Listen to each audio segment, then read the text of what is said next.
All right, now to some more breaking news for you this morning. Smoke, blankets, a Pittsburgh neighborhood after a home goes up in flames. The KDKA drone team giving you this exclusive view from the efforts from above overnight to knock out those massive flames. Chillicothe Adele is joining us live near the scene in lower Lawrenceville. And Chillicothe, this fire was so intense at one point, more crews needed to be called in, and there's still smoke in the air there. David, I mean, you talk about those crews. There's still plenty of fire trucks, not only here, but also on the next block as well. This is what the house, the two homes, look like behind us. There is still smoke coming out from the top. You see one of the ladders up there still.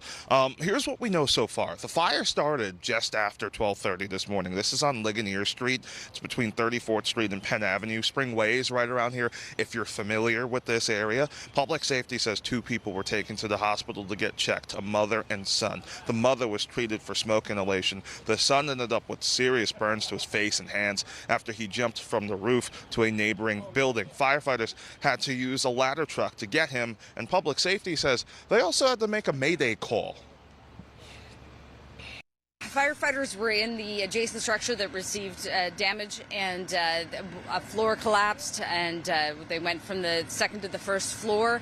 Thankfully, there were no injuries and no transports from that incident. Two firefighters ended up being taken to the hospital here. One had a hip injury. The second was taken as a precaution. He has minor burns to his face. None of those injuries are related to that mayday call and that floor collapse, though.